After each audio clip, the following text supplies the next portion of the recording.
गरीब मोमोज वाली बहू के घर एसी। सुनो जी, रसोई में एक भी सब्जी नहीं है। 2 आलू पड़े थे, रात को उसकी सब्जी बना दी थी। अभी क्या बनाऊं? हरी अपनी जेब टटोलता है और अंदर से 50 का मुड़ा तुड़ा नोट निकालता है। मेरे पास 50 रुपए हैं, इससे जाकर सब्जी ले आना। बहू चिलचिलाती कड़ी धूप में सब्जी खरीदने बाजार आती है। ये कहानी है मधु की। मधु के ससुराल की माली हालत खास अच्छी नहीं थी। घर में सास ससुर, ननद, जेठानी और उसकी एक बेटी रहा करती थी। गरीबी के बीच इतने परिवार की गृहस्थी चलाना एक अकेले कमाने वाले हरी के लिए कठिन होता जा रहा था। सब्जी कितनी महंगी है। इतनी महंगाई में गरीब क्या कमाएगा और क्या खाएगा। गर्मी और पसीने से तर मधु 50 रुपए की सब्जी खरीद कर घर आने लगती है। तभी वह बाजार में एक औरत को मोमोज बेचता देखती है। इस मोमोज के ठेले पर कितनी भीड़ है। मुझे तो मोमोज बनाना आता है, क्यों ना मैं भी मोमोज बनाकर बेचूं। घर आकर बहू मोमोज बनाकर बेचने की बात अपने ससुराल वालों के सामने रखती है। बहू, पहले ही तू सारा दिन घर का काम काज करके इतनी थक जाती है। माँ जी, हरी भी तो दिन भर कड़ी धूप और गर्मी में खून पसीना बहाते हैं, तब जाकर हमारे घर का चूल्हा जलता है। मैं बस उनकी मदद करना चाहती हूँ। मोमोज बनाकर बेचने से जो 2 पैसे आएंगे, उससे घर खर्च चल पाएगा। सुधा को अपनी बहू की बात ठीक लगती है। फिर गरीब बहू कड़ी धूप भरी गर्मी में बाजार से मोमोज बनाने का सामान घर लाकर मोमोज बनाना शुरू करती है। मधु भाभी, आप तो पूरी तरह गर्मी और पसीने से भीग गई हैं। मैं कुछ मदद करूं? नहीं मेरी प्यारी ननद, ये मैं कर लूंगी। मैं चाहती हूँ कि मेरी पूजा पढ़ लिख कर अच्छी नौकरी करे। पूजा पढ़ने चली जाती है और गरीब बहू अकेली मेहनत करके मोमोज बनाती है।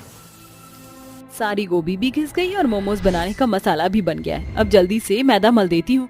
इसके बाद बहू मोमोज बनाकर घर के आंगन में पतीले में मोमोज बनाकर गर्मी में ग्राहकों का इंतजार करती है। मोमोज खा लो, मोमोज खिले खिले चटपटे तीखे मोमोज, एक बार खाओगे स्वाद को भुला नहीं पाओगे। तभी गरीब बहू के मोमोज देखकर कुछ ग्राहक अंदर आते हैं। अरे बहन जी, कैसे बेच रही हो ये मोमोज? 10 रुपए की 5 मोमोज हैं भाई साहब, कितने प्लेट लगाऊं? 1 प्लेट मोमोज लगाना। गरीब बहू ग्राहक को 1 प्लेट मोमोज खाने को देती है। मोमोज के अनोखे स्वाद से ग्राहक बहुत खुश होता है। अरे वाह, इस मोमोज में क्या गजब का स्वाद है, 1 प्लेट और लगाना। बहू ग्राहक को 1 प्लेट और मोमोज दे देती है और चिलचिलाती गर्मी में बैठकर ग्राहकों के आने का इंतजार करती है और अपनी फटी पुरानी साड़ी से पसीना पोंछती।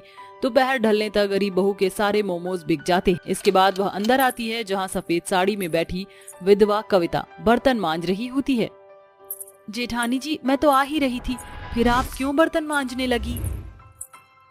अरे देवरानी जी, एक तो पहले ही तुम दिन भर भरी गर्मी में भूखी प्यासी मोमोज बेच रही थी, अब कुछ खा लो। मैं बर्तन मांज कर खा लूंगी, चलिए आप हटिए। मधु खुद से बढ़कर अपनों का ख्याल रखती थी। ऐसे ही वक्त गुजरता गया। गरीब बहू हर दिन भारी गर्मी में मीलों दूर जाकर जंगल से कड़ी धूप में कठिन कुल्हाड़ी से लकड़ी काटती और उन्हें ढोकर घर आती और फिर मेहनत झोंक कर मोमोज बनाकर भूखी प्यासी गर्मी में मोमोज बनाकर बेचती। धीरे धीरे गरीब बहू अपने मोमोज के गजब के स्वाद के लिए ग्राहकों के बीच छा जाती है। वाह भाभी, यू आर टू गुड। आपके मोमोज ने तो धमाल मचा दिया है। बस अगर मेरा मोमोज का व्यापार ऐसे ही चलता रहा तो ये गरीबी बहुत जल्दी मिट जाएगी। मधु की आंखों में अपने ससुराल की गरीबी मिटाने की उम्मीद जगी ही थी कि धीरे धीरे गरीब बहू के मोमोज का व्यापार ठप पड़ गया, जब ग्राहकों ने गर्मियों के मारे वहां आना बंद कर दिया। ये ग्राहकों को क्या हो गया है? पिछले 2 दिनों से एक भी ग्राहक मेरे मोमोज खाने नहीं आया। क्या कुछ सोचा था मैंने कि इस मोमोज के स्टॉल से मैं अपने ससुराल में छाई गरीबी को खत्म करूंगी। ऐसा सोचते हुए गरीब बहू की आंखों में आंसू भर आते हैं। तभी कविता की बेटी पीहू उसके आंसू पोंछते हुए कहती है, चुप हो जाओ चाची, आप चिंता मत करो। आज मैं अपने दोस्त को लेकर आऊंगी, वो आपसे मोमोज खरीदेंगे और आपके सारे मोमोज बिक जाएंगे। दोपहर में स्कूल से घर लौटते वक्त पीहू अपने कुछ दोस्तों को घर लाती है और मधु सभी को मोमोज खिलाती है। तभी मिंटी गर्मी से परेशान होकर कहता है, अरे पीहू यार, यहाँ कितनी गर्मी है, अगर यहाँ एसी होती तो बहुत सारे ग्राहक होते। मिंटी की बातें सुनकर मधु को ग्राहकों के न आने की परेशानी पता चलती है। तो गर्मी के कारण मेरे सारे जमे जमाए ग्राहक यहाँ नहीं आ रहे। और नहीं तो क्या मधु भाभी, आपको पता है ये महंगे महंगे रेस्टोरेंट में ज्यादातर ग्राहक वो खाना खाने से ज्यादा एसी की ठंडी हवा खाने जाते हैं। तो सोचिए, अगर उन्हें एसी की ठंडी हवा यहाँ मिल जाएगा तो आपके हाथों का बना स्वादिष्ट मोमोज उनके मुंह से नहीं छूटेगा। मैं अपने महीनों की मेहनत को जाया नहीं जाने दूंगी। मैं आज ही एसी लगवाऊंगी। इसके बाद गरीब बहू किश्त पर एसी घर ले आती है और घर के आंगन के हिस्से को इंटीरियर लुक देकर उसे मोमोज के रेस्टोरेंट में बदल देती है। साथ ही कई तरह के मोमोज बनाना भी सीख लेती है, जिससे ग्राहक एक बार फिर गरीब बहू के मोमोज खाने खींचे चले आते हैं। बहन जी जल्दी से गर्मा गर्म मोमोज खिलाइए। अरे मोमोज रेस्टोरेंट में आपका स्वागत है, कहिए कौन सा मोमोज खाएंगे आप? तंदूरी मोमोज, कुरकुरे मोमोज, स्टीम वेज मोमोज या चिकन मोमोज?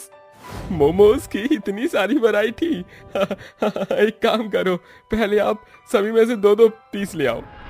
मधु गर्मा गर्म मोमोज ग्राहकों को परोसती है। ये लीजिए गर्मा गर्म मोमोज। यार नील क्या खिले खिले मोमोज हैं। भाई मेरे मुंह में तो पानी आ रहा है। ऐसा कहते हुए ग्राहक मोमोज पर टूट पड़ते हैं। सच में ऐसे चटपटे तीखे मसालेदार मोमोज तो मैंने आज तक नहीं खाए। आपके बनाए मोमोज में एकदम नपा तुला मिर्च मसाला है और स्वाद का तो क्या ही कहना। अब तो हम यहीं से मोमोज खाया करेंगे, क्योंकि यहाँ मोमोज के साथ मुफ्त में एसी की ठंडी हवा भी जो मिलेगी। अब एक के बाद एक बहुत से ग्राहक गरीब बहू के घर एसी की ठंडी हवा में मोमोज खाने आते हैं, जिससे मधु के बनाए मोमोज की बिक्री बढ़ती चली जाती है, जिससे उसे अच्छा खासा मुनाफा होता है। तभी एक दिन पूजा कहती है, भाभी आपके मोमोज का स्वाद कोई जवाब नहीं, मगर अगर आपको फराटेदार इंग्लिश आ जाए तो ग्राहकों पर अच्छा इंप्रेशन जम जाएगा। पूजा मधु को इंग्लिश सिखा देती है और अब गरीब बहू अपने रेस्टोरेंट में आने वाले ग्राहक का स्वागत इंग्लिश में करती। Welcome to my momos restaurant, your order sir. Fantastic, आपको इतनी फास्ट और फ्यूरियस इंग्लिश आती है। एक प्लेट मोमोज ले आइए। मधु झटपट से मोमोज बनाकर कस्टमर को देती है। धीरे धीरे गरीब बहू के मोमोज का रेस्टोरेंट पूरी तरह जम जाता है और अपने आप में बड़ी छवि छोड़ता है। अब गरीब बहू के मोमोज रेस्टोरेंट में कई सारी एयर कंडीशनर, एसी लग जाती हैं और बड़े वक्त तक गरीबी और गर्मी झेलकर मधु अपने मोमोज के लिए खूब प्रसिद्ध होती है। मधु मैं इस परिवार का बेटा हूँ, पर वो सब न कर पाया जो बहू होकर आज तुमने कर दिखाया। देवर जी ठीक कह रहे हैं। मैंने देखा है किस तरह देवरानी जी ने दिन भर भूखे प्यासे गर्मी में बैठकर ग्राहक के आने का इंतजार किया था, ताकि हम गरीबी से निकल सके। बहू, हम तुझे इस गरीबी के सिवा कुछ ना दे सके, मगर तुमने अपनी भूख प्यास नींद सब कुछ न्यौछावर करके इतनी मेहनत की, वरना तो हम इस गरीबी में ही दम तोड़ देते हैं। एक दिन भुखमरी की आग में झुलस जाते, मगर तूने अपने जज्बे से सब कुछ बदल दिया। मैं बहुत खुशकिस्मत हूँ और ये मेरा सौभाग्य है जो मैं तुझ जैसी बहू की सास हूँ। अपनी मेहनत की बदौलत मधु को न सिर्फ अपने ससुराल वालों से मान मिला, बल्कि ग्राहकों के बीच उस गरीब मोमोज वाली बहू ने खूब नाम कमाया। हालात चाहे कितने भी हारे क्यों ना हो, बहुत कुछ कर गुजरने वाले के लिए उम्मीद की एक किरण ही काफी होती है।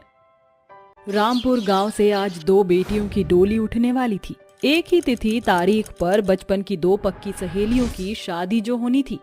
रिया बड़े घर की बेटी थी, इसलिए उसकी शादी की सजावट भव्य तरीके से होती है, और वहीं मधु की शादी का मंडप उसके घर के आंगन में गरीबी के कारण बांस से बनाया जाता है, इसलिए कि रिया के पिता गांव के धनी व्यक्ति थे।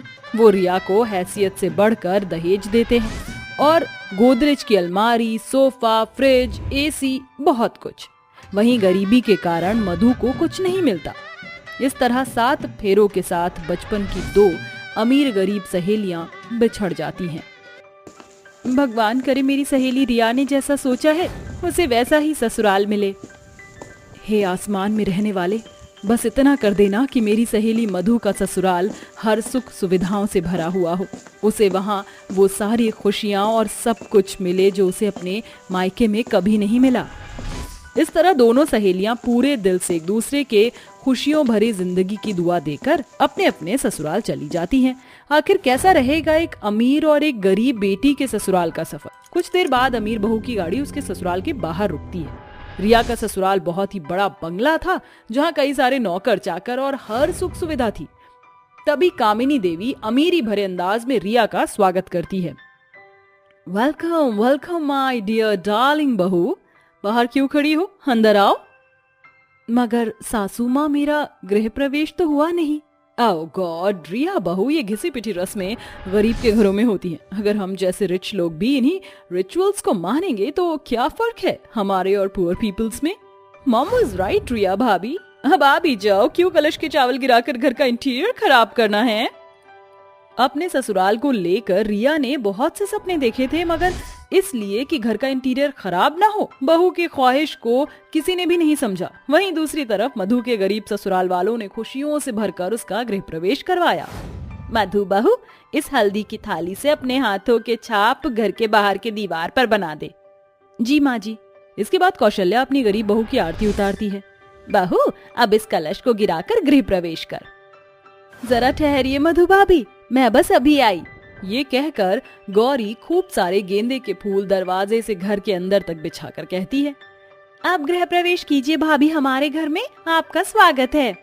बहू गृह प्रवेश करके अंदर आ जाती है। तभी बूढ़ी हीरामणि कहती है, जानती है मधु बहू, तेरी ननद तड़के सुबह से पूरे गांव में घूमकर ये गेंदे के फूल तोड़ी है। अपनी गरीब ननद को माफ कर देना भाभी, वैसे तो नई बहू के गृह प्रवेश में गुलाब के फूल बिछाए जाते हैं, मगर मेरे पास यही गेंदे के फूल थे। अरे मेरी प्यारी ननद, तुमने खुशी से भरकर अपनी भाभी का स्वागत किया, मैं बहुत खुश हूँ। और फूलों का क्या है, गुलाब के हो या गेंदे के, ये तो मुरझा जाते हैं। मधु की ये बात उसके गरीब ससुराल वालों के मन में घर कर जाती है। एक तरफा जहाँ अमीर बहू का स्वागत और उसका गृह प्रवेश बहुत ही उदासीनता के साथ होता है, वहीं गरीब बहू के ससुराल वाले कम में भी बहुत ही भव्य तरीके से करते हैं। गुजरते वक्त के साथ मधु अपने ससुराल में ढल जाती है, मगर रिया अभी अपने अमीर ससुराल में ढल नहीं पा रही थी। एक सुबह, राजवीर, क्या आज हम दोनों कहीं बाहर चलें? I am really sorry Riya, but इस वीक में बहुत ज्यादा बिजी हूँ। आज मेरी बहुत इंपॉर्टेंट मीटिंग है। राजवीर के इस कहे पर रिया अपनी बात रखती है। राजवीर, हमारी शादी को इतना वक्त हो गया, मगर आपका बिजी शेड्यूल खत्म ही नहीं होता। इस काम के अलावा भी तुम्हारी कोई रिस्पॉन्सिबिलिटी है कि नहीं राजवीर? रिया की इस बात पर राजवीर चिढ़कर उस पर चिल्ला पड़ता है। तुम क्या चाहती हो कि मैं सारा दिन घर में बैठकर तुम्हारी शक्ल देखता रहूं? और ये लग्जरी लाइफ जो तुम जी रही हो, ये सब मेहनत से आती है, वरना तुम भी करोड़ों की आबादी में गर्मी और गरीबी झेल नहीं होती। इस एयर कंडीशन एसी की ठंडी हवा में ठाठ से नहीं बैठी होती। ये कहकर राजवीर ऑफिस निकल जाता है और रिया फूट फूट कर रोती हुई कहती है, इतने बड़े घर की बहू होकर भी मैं खुश नहीं, तो ये सब होने से क्या फायदा कि मेरे पास कोई नहीं जो मुझसे मेरा हाल पूछे। जहाँ ससुराल में सारे ऐशो आराम होने के बाद भी अमीर बहू का हर दिन कुड़न में बीत रहा था, वहीं मधु के गरीब ससुराल वाले उसे खूब नाज प्यार से रखते। एक दिन मधु की सास भरी गर्मी में लकड़ियों की गठरी सर पर लादे घर आती है। गौरी बेटी, जरा यहाँ तो आना। ये क्या माँ जी, बाहर इतनी तेज चिलचिलाती धूप हो रही है और आप इतनी गर्मी में लकड़ी लाने जंगल चली गई, वो भी नंगे पांव। मुझसे कह देती। अरे मधु बहू, तू तो एक सुबह से उठकर रात ढलने तक काम करती रहती है, इसलिए आज के लिए मैं लकड़ियाँ ले आई। ठीक है माँ जी, आप बैठिए, मैं आपके लिए सत्तू बनाकर लाती हूँ। ये कहकर गरीब बहू रसोई में आती है, जहाँ टिन की छत के कारण पूरी रसोई गर्मी और भभके से भरी होती है। हे भगवान, आज तो बहुत ज्यादा गर्मी है। ऐसे में तो जेठ के महीने में न जाने क्या होगा। मटके का पानी भी एकदम गर्म है। काश की घर में एक फ्रिज होता। ये बोलकर बहू सत्तू बनाकर अपनी सास को देती है। दिन बीतते हैं, मधु की सास और उसकी ननद घर के कामों में उसका हाथ बटाती हैं। वहीं बनवारी भी मधु को बेटी मानते थे। परिवार में बसे इस प्यार की वजह से मधु को कभी भी ये एहसास नहीं होता था कि उसका ससुराल गरीब है। वहीं रात में रिया अपने ससुराल वालों को खाना परोसती है, तभी रूप रॉय कहता है, रिया बहू, कल भी तुमने दाल मखनी बनाई थी और आज भी क्यों? ससुर जी, ये कल रात की सब्जी है। वो माँ जी और नित्या बाहर से डिनर करके आई थी, इसलिए मैंने ये सब्जी फ्रिज में रख दी थी। रिया बहू, ये गरीबों का घर नहीं जहाँ एक ही सब्जी सुबह शाम और रात में भी चल जाए। तुम अच्छी तरह जानती हो तुम्हारे ससुराल वाले स्टैंडर्ड और हाई क्लास हैं, तुम्हारे मायके वालों की तरह मिडिल क्लास नहीं। सच तो ये है कि तुम हमारे स्टेटस से मैच ही नहीं करती और ना ये घर डिजर्व करती हो। रिलैक्स मम्मी, देखिए रिया भाभी, हमारे पास बहुत पैसा है, इसलिए आप अठन्नी चवन्नी के पीछे सर खपाना छोड़ दें। It's better for you.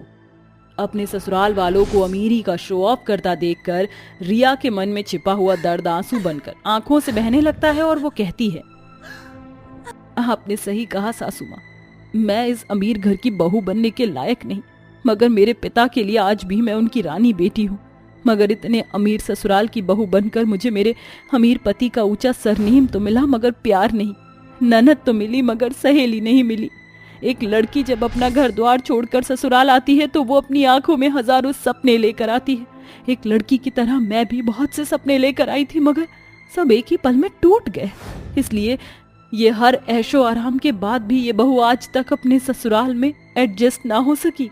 रिया के मन की तकलीफ और सपने एक एक करके ससुराल वालों के सामने आने लगे, जिसके बाद उसके ससुराल वालों को उसके दिल का हाल समझ आया। आई एम रियली सॉरी रिया बहू, अपनी सास को माफ कर दे, मगर अब मैं तेरे हर अधूरे सपने को पूरा करूंगी। ये कहकर कामिनी रिया को गले लगाती है और अपने अमीर ससुराल में रिया की एक नई शुरुआत होती है। वहीं दूसरी तरफ मधु की गरीबी और गर्मी में गुजर बसर करता देख एक शाम बनवारी उसके लिए गैस चूल्हा ले आता है। मधु बहू, आज से तुझे ये मिट्टी का चूल्हा नहीं फूकना पड़ेगा, क्योंकि तेरे गरीब ससुर तेरे लिए गैस चूल्हा ले आए हैं। अब से तू इसी पर खाना बनाना। हाँ मधु, और कल फ्रिज भी घर आ जाएगा। मैंने घर के लिए किश्त पर फ्रिज मंगवाया है, थोड़ा थोड़ा करके किश्त भर देंगे।